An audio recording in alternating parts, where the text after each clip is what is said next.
Vamos ver. E agora, o que vocês estão vendo? Agora sim, Agora professor. foi. Perfeito, professor. Tá bom. Então é isso que vocês perderam, tá, gente? Não é tanta coisa assim. E aqui a gente estava no CAI, no Computer Aided Engineering, né? E eu estava falando para vocês agora, então, da terceira fase, que é o pós-processamento, né? Então, é a parte em que eu faço uma análise crítica para ver se o resultado que o computador me deu faz sentido ou não, né? E essa análise crítica é baseada em senso comum, é baseada na experiência do usuário, é baseada em comparação com dados experimentais, né? E aí eu vou ver se faz sentido ou não. Se não fizer, eu tenho que começar de novo, né? Então vocês notem, pessoal, que dentro do CAI, o Computer Aided Engineering, 2 das 3 etapas não envolvem computador. Elas envolvem o engenheiro, elas envolvem o físico, enfim. Né? E não tem como fugir disso, ainda bem, né? Então isso, por enquanto, ainda nos garante um nicho de trabalho que os computadores ainda não tiraram, né? E para tirar isso, só se a gente descobrir uma inteligência artificial realmente eficiente. Então vamos lá. Quais são as armadilhas do Computer Aided Engineering, o CAI, né? E vocês notem que vocês com certeza já viram outras siglas parecidas, além do CAI, tem o CFD, tem o CAD, e daí por diante, né? Então, CAD e CFD, eles estão dentro do CAI, né? Então, o CAD é o Computer Aided Design, né? E o CFD é o Computer Fluid Dynamics, por exemplo, né? Existem outros. Enfim, quando a gente tem soluções numéricas do problema, então eu não tenho uma equação. Então vamos dizer, eu quero investigar um problema de propagação de calor numa placa quadrada. Eu sei qual é a fonte de calor, eu sei qual é a temperatura externa nessa placa, eu sei se essa placa está trocando calor com o meio por difusão, por convecção, por contato, enfim, seja lá o que for. E aí eu descobri como é que a temperatura se distribui nessa placa. Se eu mudar um pouco as condições ali de temperatura do meio externo, ou se eu mudar um pouco o formato da placa, a solução que eu obtive não serve mais, eu tenho que fazer a simulação de novo. Tá? Isso, obviamente, é um problema. Outra questão é que são soluções aproximadas, então é difícil a gente estimar qual precisão é o bastante, né? Tem um poeta inglês, e talvez você já tenha ouvido falar, do século XVIII, chamado William Blake. Quem não conhece, eu recomendo muito, tá? Ele escreveu um livro, ele era considerado doido naquela Inglaterra do século XVIII, e ele escreveu um livro que é chamado Provérbios do Inferno. E ele chamava de Provérbios do Inferno porque ia contra a moral que era pregada naquela época da Inglaterra extremamente conservadora, né? E um dos provérbios do inferno do William Blake nós nunca saberemos o que é o bastante antes de sabermos o que é mais do que o bastante, né? Então, dentro do CAI, funciona assim, pessoal. Você vai fazer aproximações e você vai falar, o meu resultado já é preciso bastante, então deixa eu melhorar um pouquinho e ver se o meu resultado muda. Aí eu melhorei um pouquinho e o resultado não mudou. Ah, legal, então isso significa que fazendo uma simulação mais simples, eu já estou garantido, né? Então, para saber o que é suficiente, eu preciso saber o que é mais do que suficiente. Esse é um procedimento que demanda tempo e energia, né? A outra armadilha aqui é sempre que você tem uma solução numérica, ao invés de uma solução algébrica, você está sujeito a erros, né? E esses erros às vezes são irrelevantes, às vezes não são.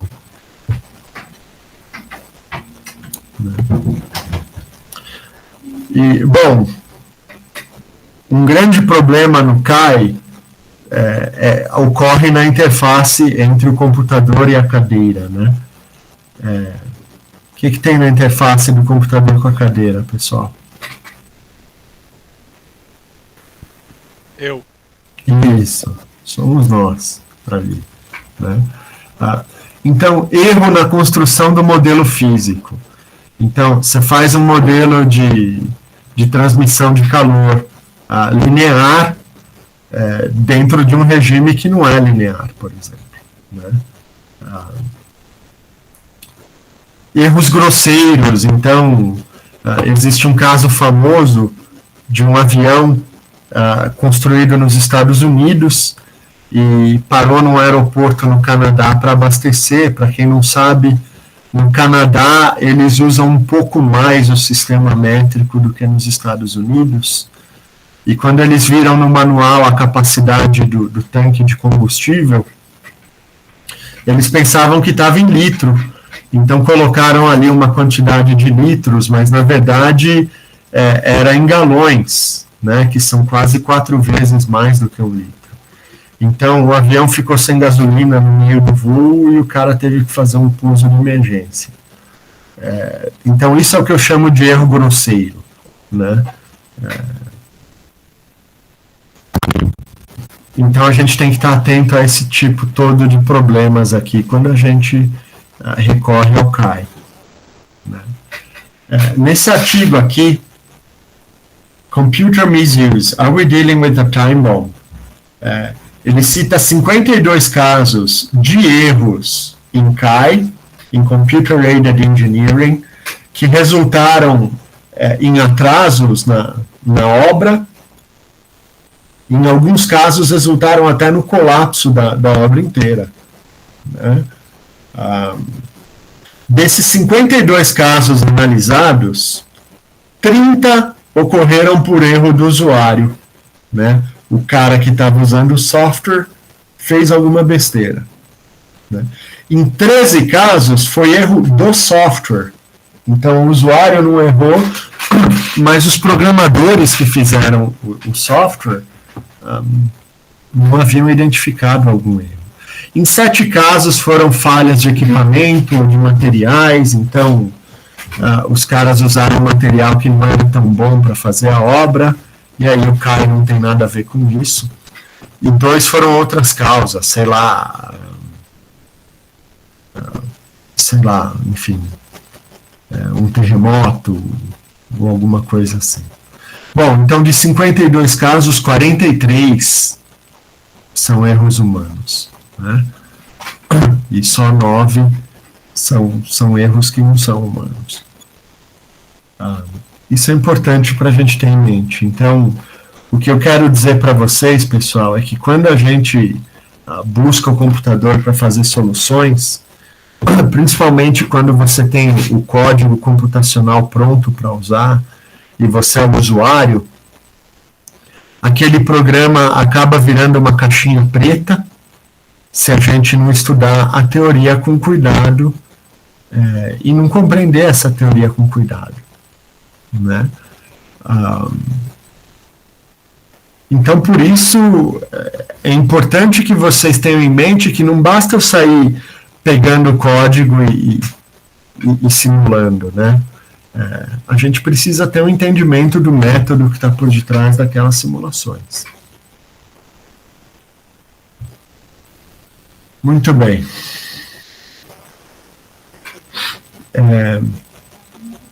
No livro ele dá o exemplo desse problema aqui. Então você pega uma barra presa pelas extremidades a dobradiças. E aí você dá um peteleco nessa barra aqui para cima, né? Então ela está presa em dobradiça, você deu o peteleco, ela começa a se agitar, né? Até que ela vai parar uma hora. Então aqui o peteleco dura 1 microsegundo e a barra ainda fica oscilando aqui até 7 milissegundos, desculpa, não micro. Né? Então esse gráfico aqui mostra o deslocamento de um ponto no meio da barra com o tempo. Então, eles passaram esse problema relativamente simples para 10 usuários experientes em diferentes códigos de simulação, né? E se vocês olharem ó, aqui, a partir de 1 milissegundo, os resultados começam a divergir. Então eu tenho aqui pelo menos 3 grupos de resultados. Só que a partir de antes de 2 milissegundos, mais um grupo de resultados aqui surge, né? Então esse 8, 9 aqui se desgarra do 7 e do 5. Enfim. Então isso são 10 usuários experientes, pessoal, né? E eles não conseguem concordar nem num problema assim relativamente simples, né? Então é importante vocês compreenderem que a gente precisa tomar muito cuidado. E eu sendo um pesquisador da área de simulações computacionais, eu gosto muito de algumas citações. Eu gosto dessa do Picasso, por exemplo, né? Então, computadores são inúteis, eles só fornecem respostas. Bom, respostas são importantes, mas o trabalho, ele começa com a pergunta. E a pergunta o computador não dá para a gente, né? Então, a pergunta ela vem do usuário, ela vem do engenheiro, ela vem do físico, ela vem do pesquisador, né? O computador é uma ferramenta para obter a resposta. Na mesma linha, tem esse cara aqui, o Roger Waters. Alguém aí sabe quem é o Roger Waters ou não? Não. Não tem um que saiba quem é o Roger Waters? O vocalista do Pink Floyd. Do Pink Floyd, isso. Tinha um aí que salvou a turma. Gente, ele tá velhinho, mas ele ainda tá na mídia, né? O Pink Floyd, espero que a maioria conheça. Bom, o Roger Waters, ali nos primórdios da banda, o Pink Floyd começou a usar sintetizadores então acusavam o Pink Floyd de não ser uma banda virtuose, né? Falar, vocês não são músicos de verdade porque vocês usam computador. Que é uma grande besteira, porque eles eram excelentes músicos, são até hoje os que estão vivos, né? Mas o Roger Waters dizia isso, falava, olha, o computador não me diz quais notas eu vou tocar. Isso quem faz sou eu. E por último, uma frase do Wigner, que era um físico francês. Bom, gente, físicos são mal-humorados, agora os físicos franceses são insuportáveis. E o Wigner, durante uma apresentação científica, ele estava fazendo umas perguntas para o apresentador e o apresentador estava dizendo, olha, esse é o resultado da minha simulação, não adianta você ficar duvidando, né? O resultado deu esse e pronto. E o Wigner falou, olha, é bom saber que o computador entende o problema, mas eu gostaria de entendê-lo também. Então essa frase quer dizer que o fato do computador te dar uma resolução não significa que essa resolução está certa, né? Tem uma outra citação que eu não pus aqui, que diz, o computador responde o que você pergunta e não o que você quer saber, né? Então, a gente tem que sim racionalizar o resultado da simulação e a gente tem que ser capaz de argumentar que ele faz sentido. Né? Então, mais algumas vantagens. Então, quando eu faço uma simulação, eu estou simulando um material perfeito, eu estou simulando, eu posso simular um material sem discordância, sem contorno de grão, né, sem outros tipos de falhas. Enquanto no laboratório o material sempre vai ter impurezas e falhas, né? Então, a minha simulação, ela me permite estimar o efeito dessas imperfeições no material na resposta final. E se esse efeito for significativo, então eu posso buscar materiais melhores para o meu propósito. Né? Então, fazendo a simulação, eu posso testar diferentes materiais para um determinado uso, posso propor maneiras de melhorar as propriedades desse material para esse uso, né?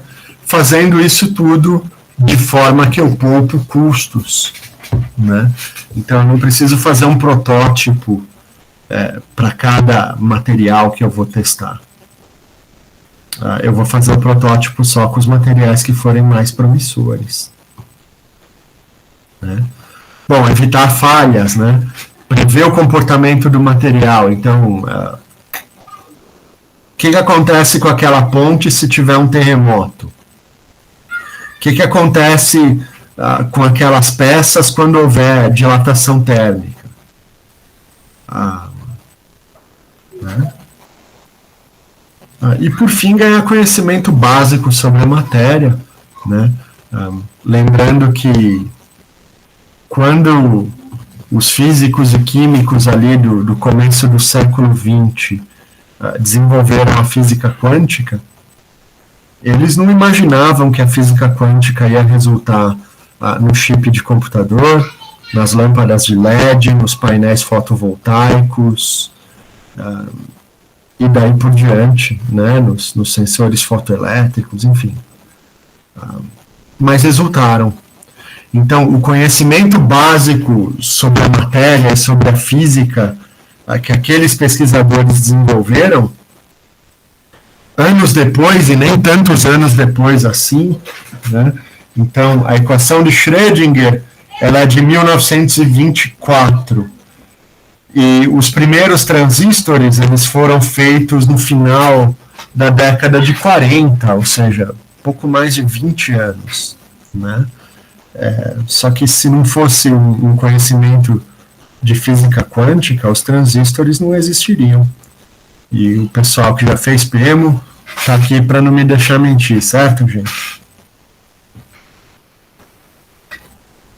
Certo ou não? Certo. Muito bem. Certo. Então, tem que tomar muito cuidado quando o pessoal critica a ciência básica, fala, não, a gente não precisa de ciência básica. Claro que precisa. A ciência básica, como o nome diz, é a base de tudo. É dela que vem todo o resto. Então, todo conhecimento que a gente tem que é aplicado começou com algum conhecimento básico que ninguém fazia a menor ideia de para que servia na época. Bom, pessoal, e quando a gente fala de simulações em materiais, a gente pode dividir com relação a essas características. Eu posso ter simulações contínuas, que são simulações que tratam a matéria como uma coisa só. Ou eu posso ter uma simulação atomística, que leva em consideração que toda a matéria é composta de átomos. Né? E, principalmente nas simulações atomísticas, a gente ainda pode dividir entre aquelas que são parametrizadas com dados experimentais e aquelas que não têm parametrização experimental nenhuma. Ou seja, é a equação de Schrödinger e pronto, né? E o conhecimento que a gente tem de química dos átomos. Então, isso é por isso é que chama ab initio, que quer dizer desde o princípio, né? Também chamado de primeiros princípios, né? Simulações de primeiros princípios. E a gente vai discutir diferentes métodos que usam essas abordagens no curso, e a gente vai entender as vantagens comparativas e as limitações desses métodos, né? Então, pessoal, em geral, esses são os tópicos que a gente cobre no curso, né? Elementos finitos é a primeira parte, eu costumo dar no começo do curso.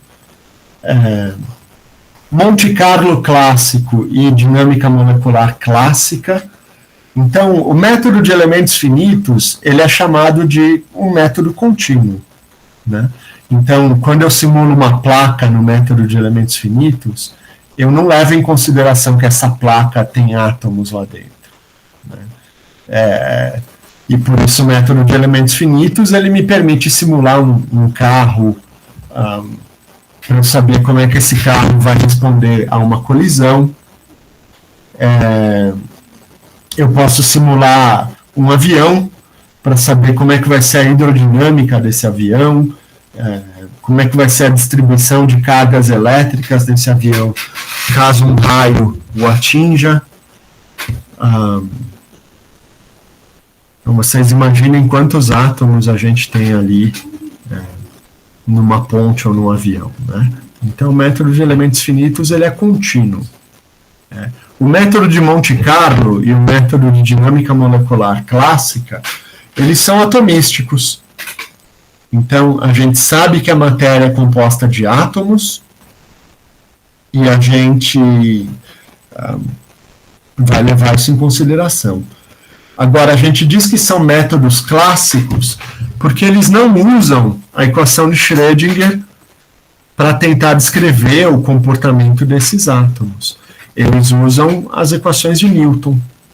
Então, a gente trata os átomos basicamente como se fossem bolinhas, que interagem umas com as outras, mas até aí os planetas também interagem uns com os outros através da gravidade, né? Então, no caso do potencial atômico, não é a gravidade, é um outro potencial que é parametrizado, né? Então, aí que está o termo parametrizado. Então, essas técnicas, elas são atomísticas e parametrizadas. Então, eu sei que os átomos de ferro se cristalizam em uma estrutura cúbica de face centrada. Então, quando eu for construir o potencial para descrever o meu sistema, ele tem que reproduzir esse comportamento, né? Bom, e aí a gente termina o curso com algumas simulações do método do funcional da densidade, que são simulações atomísticas e livres de parametrização, né?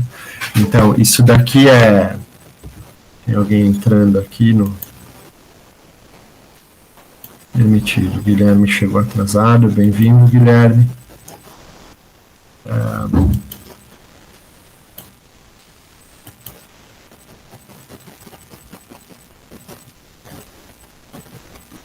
Perdão, ética. Então, o método do funcional da densidade, ele é atomístico e ele é quântico. Então, ele é importante quando eu quero entender a estrutura eletrônica do material, né? Como é que os elétrons se comportam dentro desse material, como é que eles interagem com imperfeições no material, com fônons, com a luz e daí por diante. Tá? Então, em geral, no curso presencial, a gente fazia da ordem de 7 projetos, às vezes um pouquinho mais. Mas esse aqui é o tópico básico que a gente vai fazer. Como eu nunca dei esse curso aqui no modo remoto, eu não sei como vai ser, né? Vamos lá. Bom, pessoal, eu tenho uma notícia que eu não vou dizer que é exatamente má, mas a gente vai precisar do Linux nos nossos computadores, né? Só que vocês não precisam fazer um boot dual no computador. Então, aqui a Giovana me enviou esse link. Então, vocês vão seguir os passos desse tutorial aqui e vocês vão instalar um aplicativo que vai funcionar no computador de vocês, simulando o Linux dentro do computador de vocês. Tá? Sem isso, a parte de dinâmica molecular e a parte de DFT vai ficar muito difícil da gente fazer. Tá bom? Eu conversei com os professores que têm dado tópicos remotamente, eles têm usado isso, então tem dado certo, e a gente vai ter que fazer isso. Tá? Então eu vou pedir para vocês, para a próxima aula ainda não precisa, mas para a semana que vem com certeza, já comecem a tentar ainda mexer nisso, colocar no computador de vocês. Se vocês tiverem problemas, a gente já pode discutir na próxima aula. Anotem aí as mensagens de erro que aparecerem, tá bom? E é isso. Alguma questão até agora? Por enquanto não, professor. Tá. Alguém mais aqui tem experiência com esse aplicativo do Ubuntu funcionando no Windows? Eu sei que a Giovana tem. Então, professor, eu ia falar justamente isso, que eu já tenho ele aqui no meu computador, então se alguém tiver alguma dificuldade, pode chamar, que a gente fez um grupo, então se quiser marcar lá e perguntar como faz, ou se tiver algum erro, pode me perguntar, porque eu já tenho ele aqui. Legal. Então, a Giovana vai ajudar a gente nesse processo, mas também não se desgasta demais, porque você tem suas coisas para fazer, né, Giovana? Sim, só se for alguma coisa pontual, aí eu vejo se eu consigo. Mais alguém aqui tem experiência com esse aplicativo ou não? Eu não tenho com esse aplicativo, mas eu tenho com o sistema Linux. Isso, o Mário tem o Linux, o Guilherme também tem. O problema, Mário, é que eu tô tentando ver se a gente consegue fugir, mas a parte de elementos finitos, a gente usa o Windows. Então, eu tô vendo se eu consigo fugir disso, tá? Mas, em princípio, vocês vão precisar do Windows também. E quando a gente tinha aula presencial, isso era relativamente fácil, porque os computadores da UFABC têm dual boot, né, nas nossas salas. Então é um desafio, né, gente? Mas ninguém falou que encarar essa coisa de não parar na pandemia não ia ter seus percalços, né? Bom, tudo bem.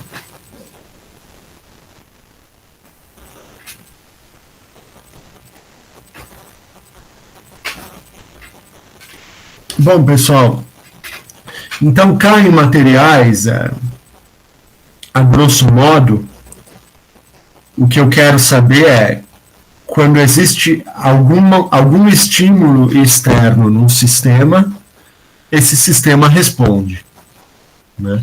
Então, se eu aplico uma força num corpo, esse corpo se distorce. Se a força for grande, a distorção vai ser, em geral, grande. Mas isso depende muito da rigidez. Então, uma estátua de pedra não vai se distorcer muito, não vai se deformar, mas um boneco de plástico vai se deformar bastante, né? Então, eu coloco um corpo em contato com uma fonte de calor, a temperatura no interior desse corpo vai se alterar. o que vai definir quão rapidamente e quão intensamente essa alteração de temperatura vai acontecer é a condutividade térmica do material, né? E daí por diante, né? Então, nesses problemas todos aqui que eu dei para vocês, eu posso pensar em entendê-los na escala macroscópica ou na escala atômica, né? Então, se você pensar numa molinha, né, é a lei de Hooke, F é igual a kx, eu aplico uma força na mola, a mola se deforma, e a propriedade que vai fazer a intermediação entre a deformação da mola e a força que eu apliquei é a constante de mola, né? Só que, de maneira análoga, isso também vale para um problema de fonte de calor. Isso também vale para um problema de eletrostática, por exemplo, que é a primeira lei de Ohm. U igual a RI, né? Então, R é a resistência do material, U é o estímulo externo, que é o potencial que eu apliquei no material, e I é a corrente elétrica que se forma no material, e a intensidade dessa corrente elétrica, obviamente, depende da resistência do material, né? Então, em princípio, pessoal, a gente vai querer inverter essa equação, porque a gente conhece qual é o estímulo externo, a gente conhece qual é a diferença de potencial, a gente conhece qual é a força, né?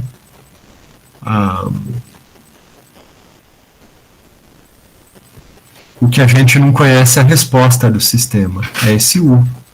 Então, eu sei qual é a força que eu aplico na mola, o que eu não sei é quanto a mola vai deformar. Então, em geral, o que a gente quer é inverter essa equação aqui, né?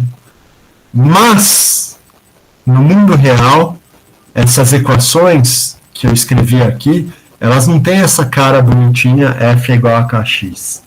Elas têm essa cara aqui, né?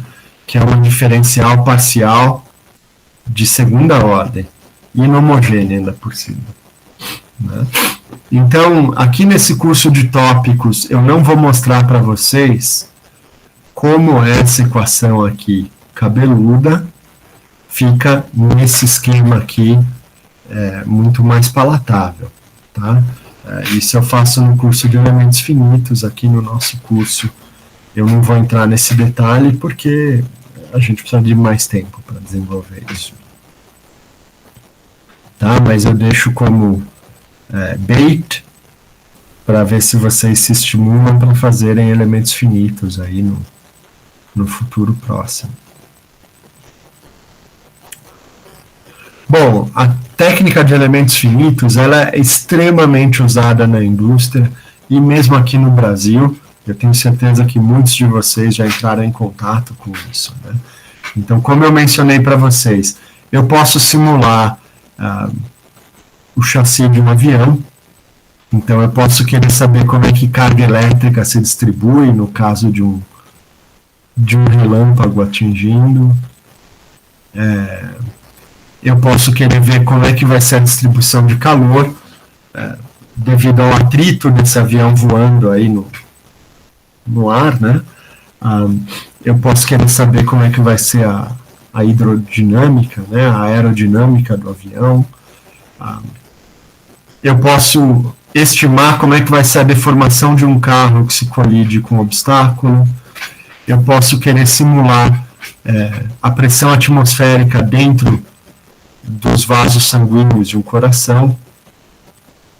Eu posso querer simular o fluxo de temperatura dentro de um pedaço de uma peça de motor, né? Isso tudo o método de elementos finitos possibilita para a gente. Tá? Então, de todas as técnicas que a gente vai discutir nesse curso, essa com certeza é a mais realista, digamos assim, é a que mais tem apelo aí do lado de fora da universidade. Né?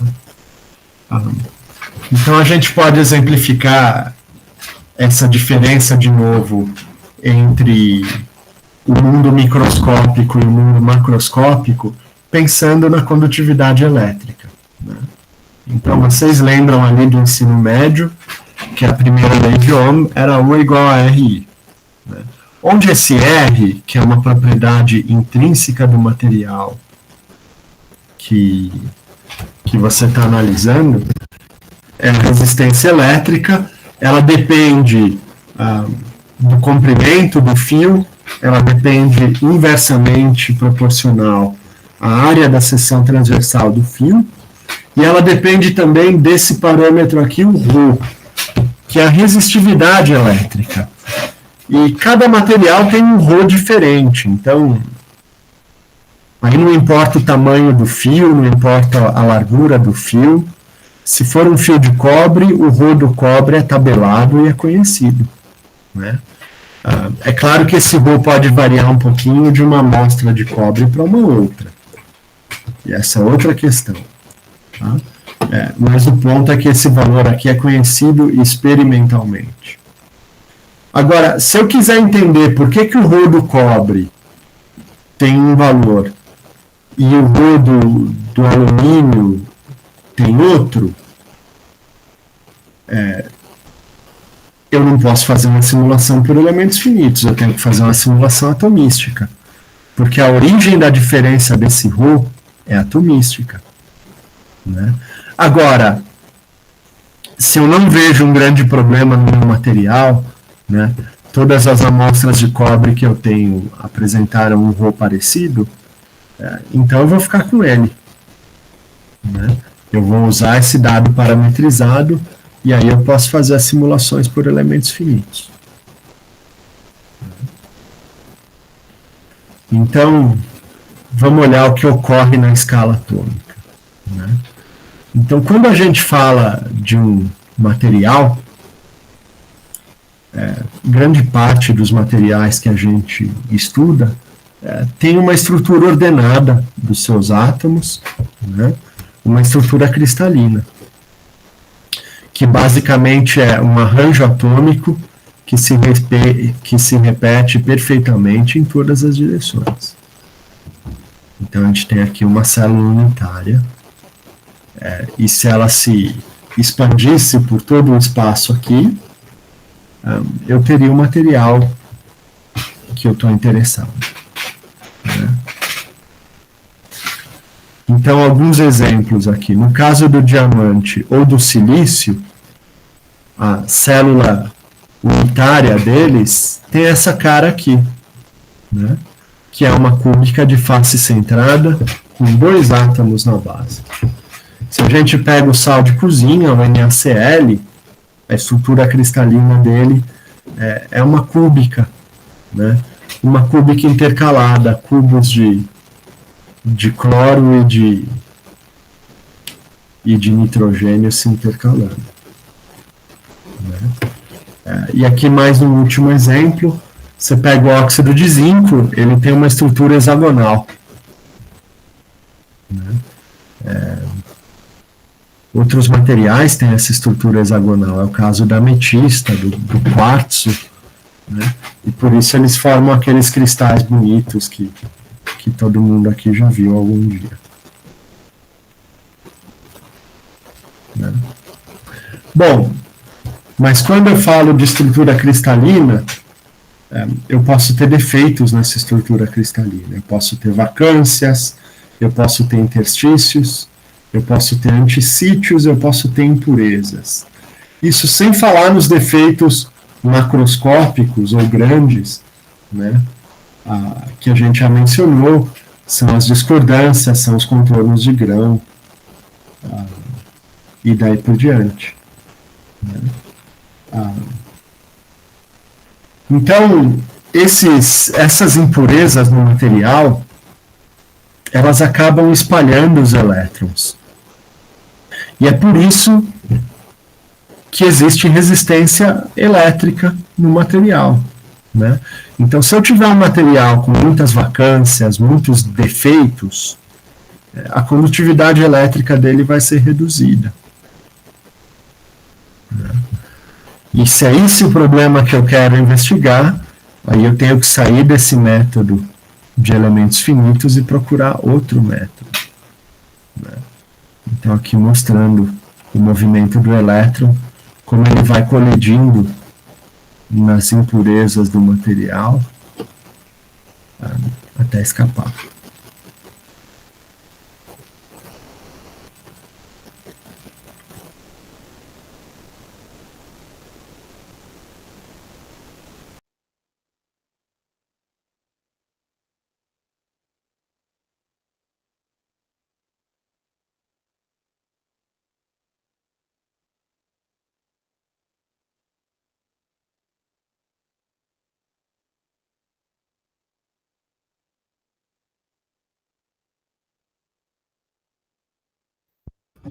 Ih, caiu. Travou.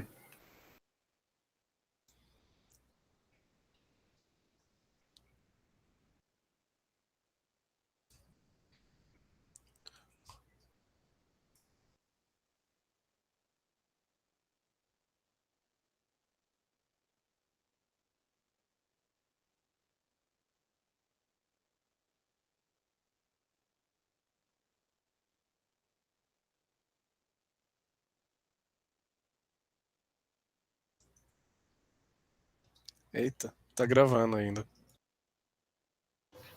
Gente, o professor mandou mensagem aqui e falou que ele tá voltando.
Voltei, gente. Estão me ouvindo de novo?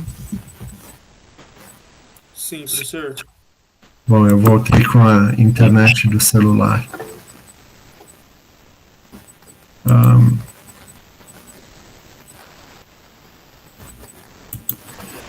Pessoal, onde é que vocês pararam de me ouvir? Aqui?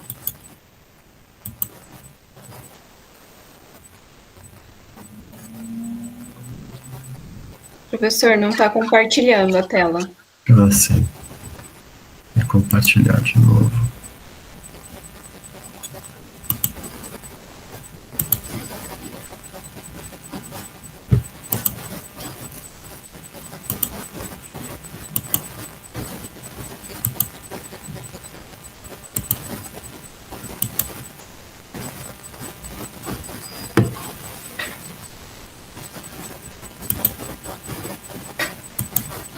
Estão vendo agora? Sim. Sim. Onde é que a gente parou? Onde é que vocês pararam de me ouvir, gente? Quando nessa estrutura que o elétron escapa. Isso. Tá bom, então. Isso aqui é só para mostrar o elétron se deslocando dentro do material e sendo espalhado por defeitos e impurezas, né? E é esse tipo de efeito que dá origem à resistividade elétrica na matéria. Então, não existe como a gente tentar descrever isso se a gente não usar o método atomístico, obviamente, né? E em se tratando de elétrons, inclusive, métodos quânticos são necessários. Né? Então aqui eu preciso de um tratamento atomístico quântico. Agora, se eu estou investigando um material no qual contornos de grão ou discordâncias são importantes, a quantidade de átomos que eu preciso para simular esse tipo de defeito, que a gente chama de defeito estendido, né, ela é muito grande, ela é proibitivamente grande. Então, quando eu faço uma simulação utilizando métodos quânticos, se você tiver um computador muito bom e um sistema relativamente simples, você com sorte consegue chegar ali perto de 1000 átomos. Né? Muito difícil passar disso.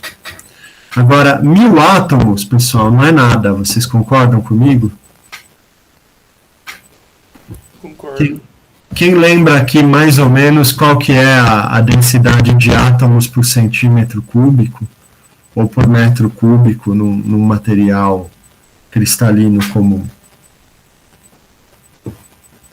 Alguém tem esse número de cabeça ou não? Se você pega 1 centímetro cúbico de silício, né, ou de qualquer outro material, na verdade, você tem da ordem de 10 a 28 átomos por centímetro cúbico. Né? Então, 1000 átomos, pessoal, é menos do que nada. Né? 1000 átomos é 10 a terceira, e eu estou falando de 10 a 28. Então,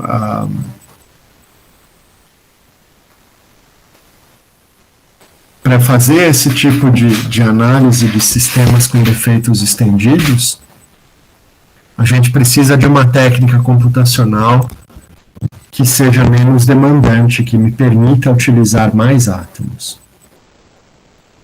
Né? E essas aqui são as técnicas clássicas. Então, a gente resolve equações clássicas, no tipo equações de Newton, né? Equações de Newton, aqui eu quero dizer F é igual a MA, e para entender como é que vai ser o comportamento desses materiais em diferentes situações. Né? Tudo bem, gente? Perguntas até aqui? Sem dúvidas, por enquanto, professor. Tá.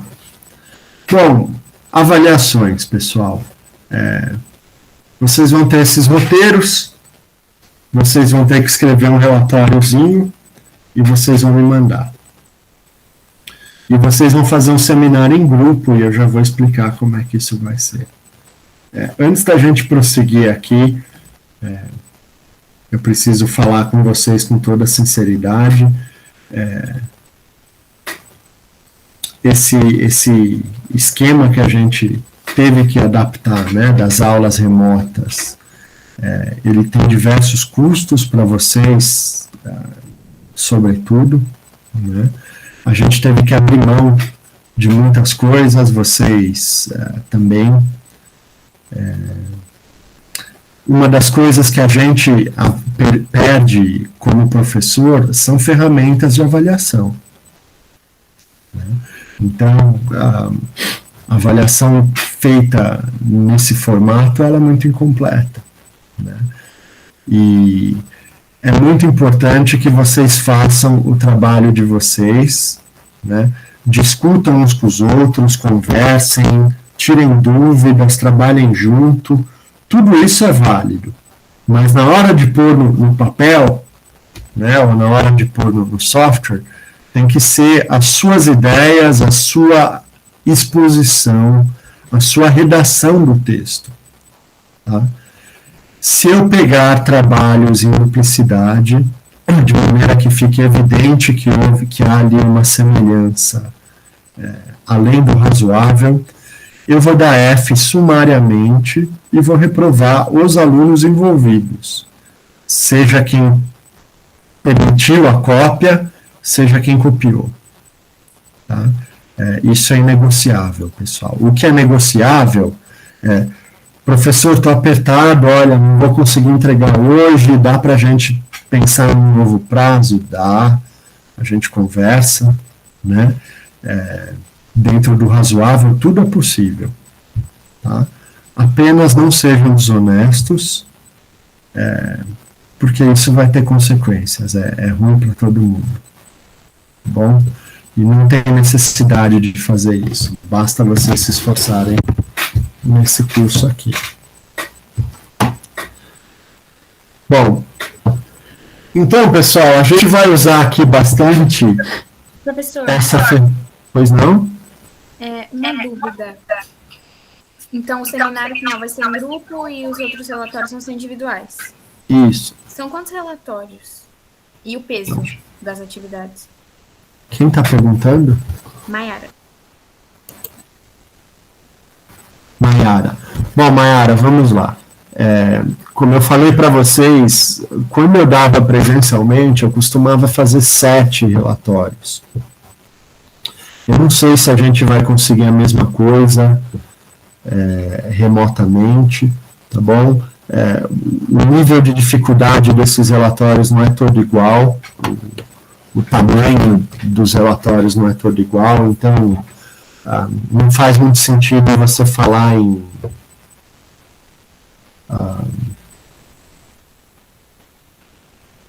enfim, o tempo que vai demandar de vocês não é sempre igual. E obviamente que eu vou levar isso em consideração quando eu for dar o prazo para vocês me entregarem. Com relação a peso, Maiara, a gente na UFABC usa um esquema de avaliação por conceito, né?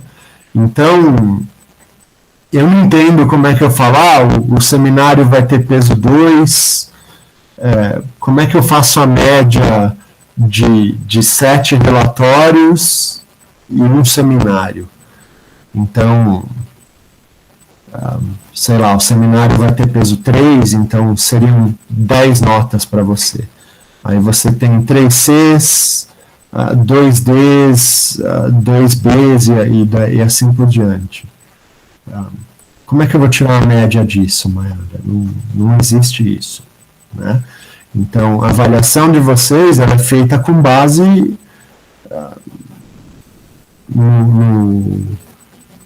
na avaliação global que eu vou ter de todo o trabalho que vocês desenvolveram ao longo do curso, tá? Então, o seminário com certeza é importante. Se vocês deixarem de fazer o seminário, vocês não podem ser aprovados no curso, precisa fazer o seminário. Agora, se você perder um relatório e tiver notas boas nos demais, você ainda assim pode ser aprovado. Tudo bem? Sim, entendido. Obrigada. Nada. Mais alguma pergunta, alguém? Professor, é referente ao número de pessoas no grupo. Isso vai depender um pouco, Giovana, de quantos alunos a gente vai ter no fim das contas, né? Mas, em geral, eu prefiro que os grupos não passem de 3, tá, Giovana? Tá. Então, tentem formar grupos com 3 pessoas, porque senão fica confuso. A gente, em princípio, tem 28 alunos na turma, a gente está com 18 aqui agora. Então, eu não sei quantos nós vamos ter. Mais alguma questão?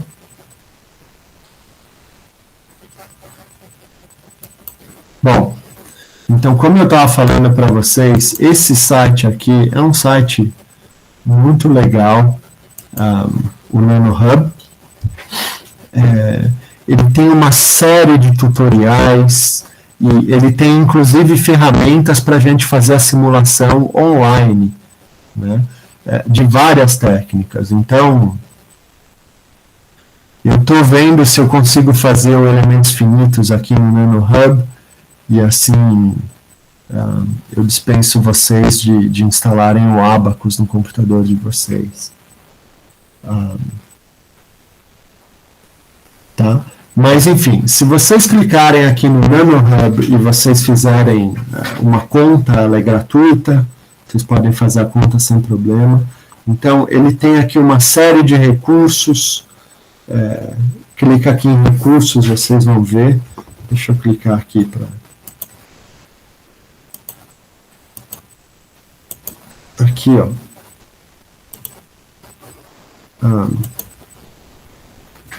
Então, aqui está o NanoHub. Então, se a gente vem aqui em Resources, olha, cursos, downloads, papers, material de ensino, ferramentas, né? Então, se a gente clica aqui, por exemplo, em ferramentas,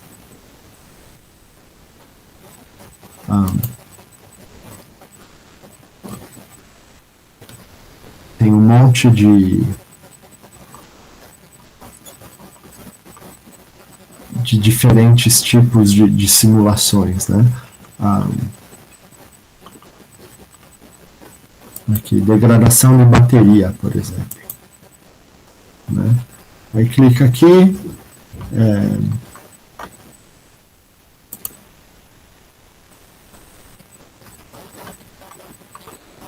Então aqui ele explica um pouquinho o problema. Tem um tutorial aqui.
Bom, então,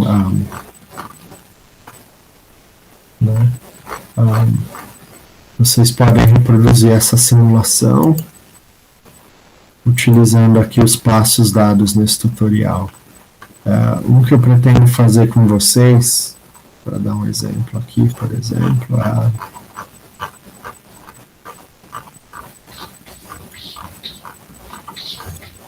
aqui, só um minuto, o gato quer sair e ele está me perturbando.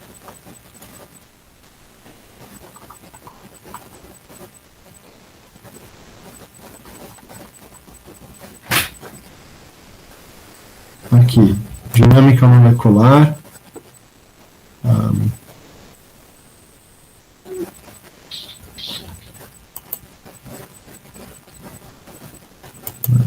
Polímeros. Né?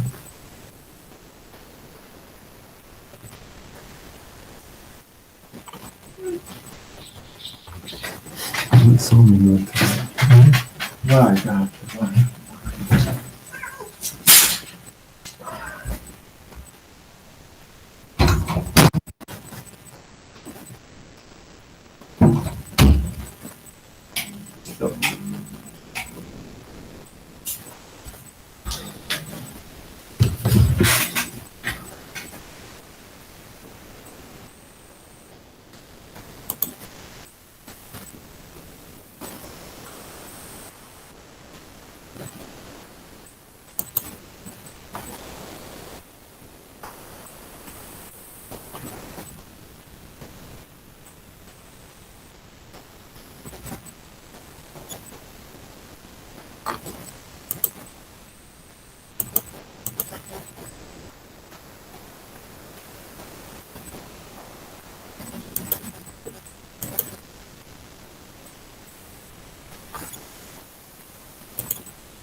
Esses daqui são mais...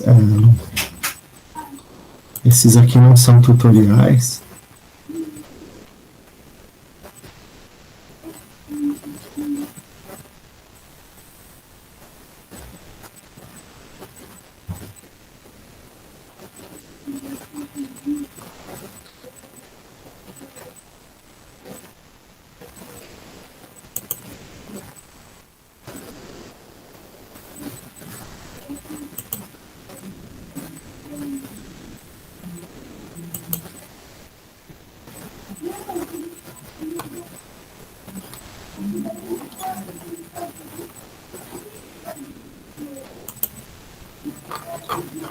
Gente, aqui é um exemplo de um tutorial que eu baixei aqui, que a gente vai fazer junto. Então, a gente vai calcular o calor de fusão do polietileno utilizando o método de dinâmica molecular.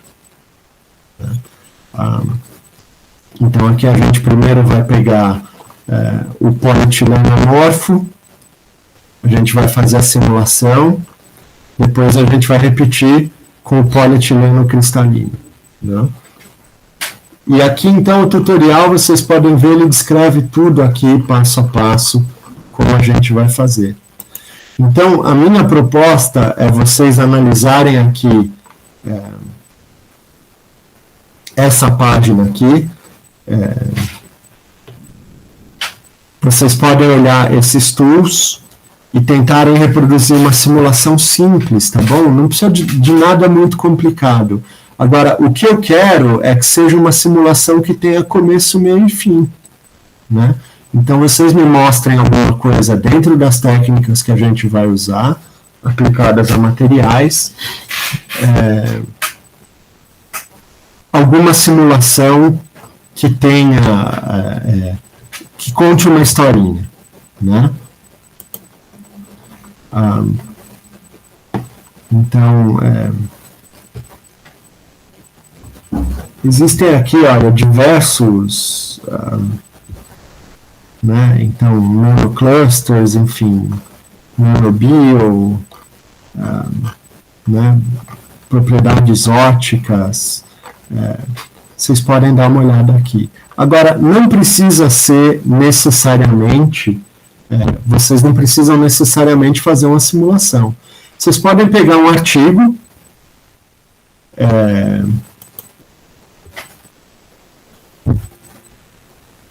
né? Vocês podem pegar um artigo e descreverem o que os pesquisadores fizeram naquele artigo. Então,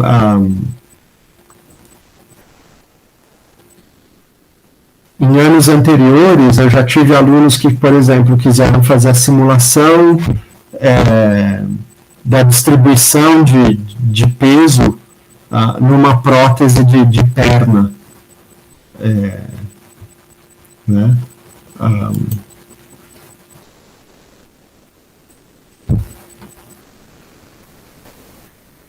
Agora, vocês podem pegar um artigo também que alguém escreveu,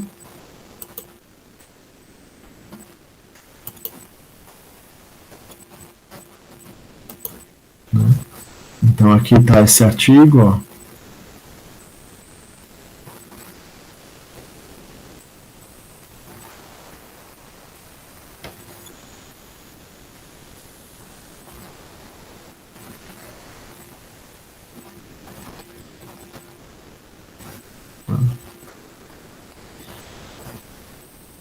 Então o cara construiu, isso tudo num exemplo aqui, tá bom? Resonators de ondas acústicas para sensores biológicos, né? E aí vocês podem descrever o que esses pesquisadores fizeram, então que tipo de técnica de simulação eles usaram, que tipo de problema eles estavam interessados em resolver, quais foram os resultados, enfim. Tá? E não precisa ser desse site, obviamente, pode ser de qualquer outro lugar. Né? Então tem aqui nanotubos de carbono, vamos ver polímeros, que eu sei que muita gente na materiais trabalha com isso.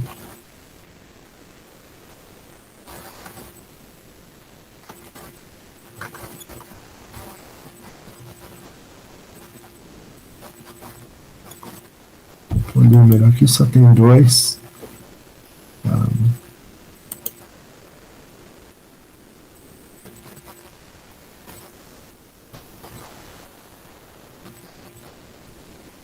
Aqui são nanotubos de carbono.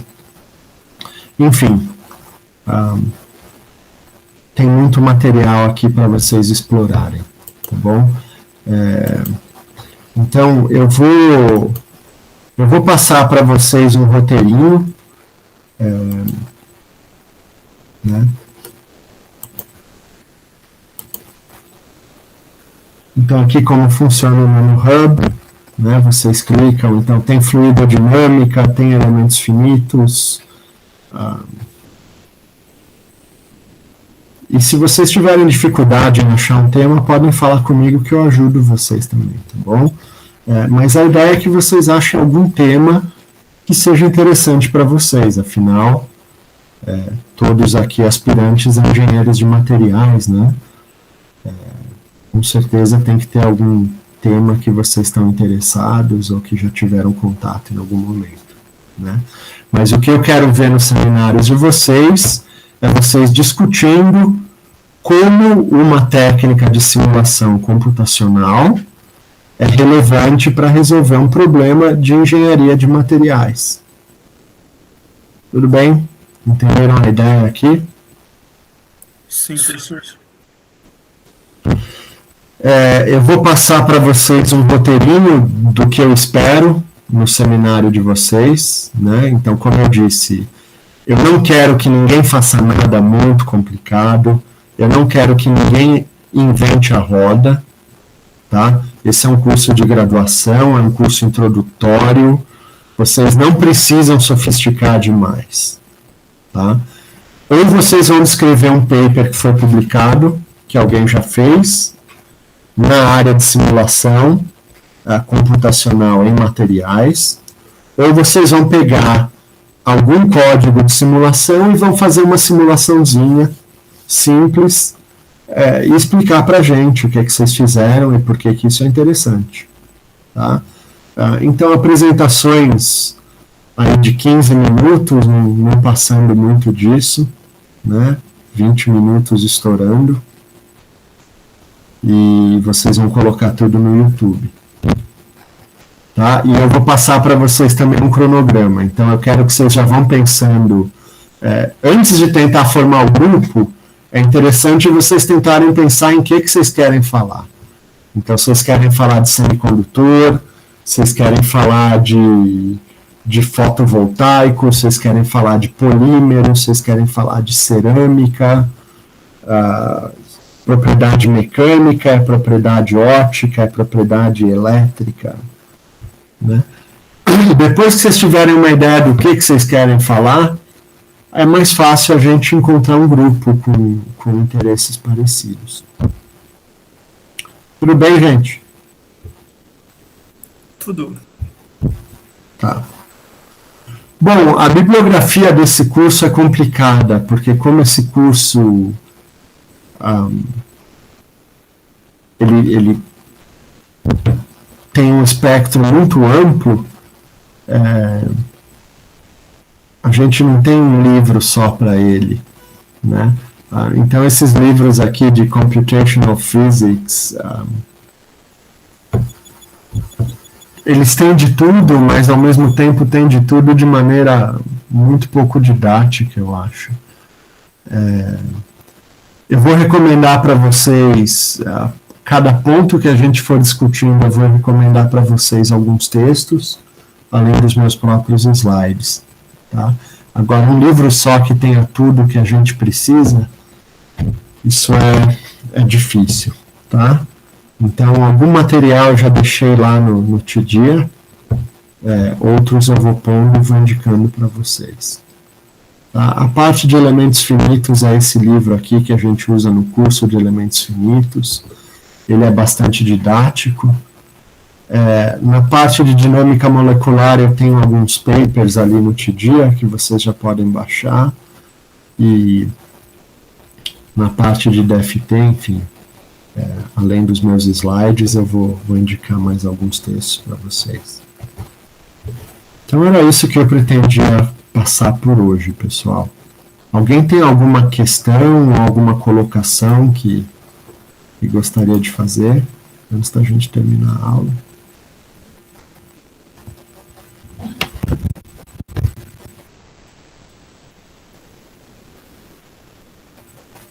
Professor, Pois não, Ariel. Ariel. Todas as aulas vão ser síncronas?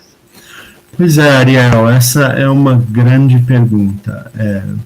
Eu vou colocar, quando tiver aula síncrona, eu vou colocar no YouTube depois.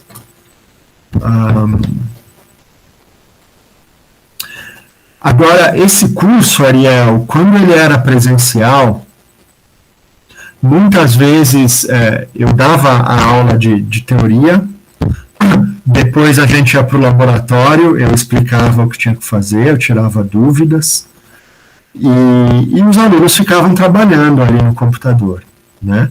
E eu estava ali por perto para tirar dúvida.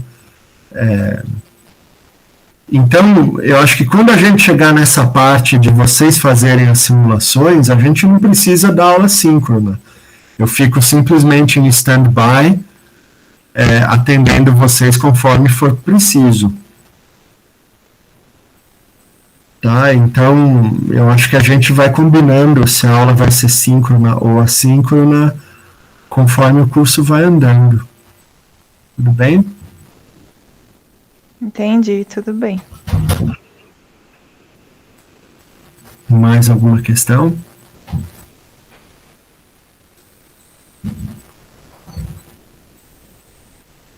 Então, pessoal, comecem a pensar nos temas que vocês têm interesse de falar. Comecem a pensar no grupo de vocês. Sexta-feira a gente conversa mais um pouco. E eu vou passar para vocês os cronogramas aí para a gente definir os temas dos seminários, tá bom? Então, eles vão ser apresentados no final do curso. Se ninguém tem mais nenhuma questão, boa noite para todos. E ainda bem que ninguém vai ter que correr para pegar o fretado.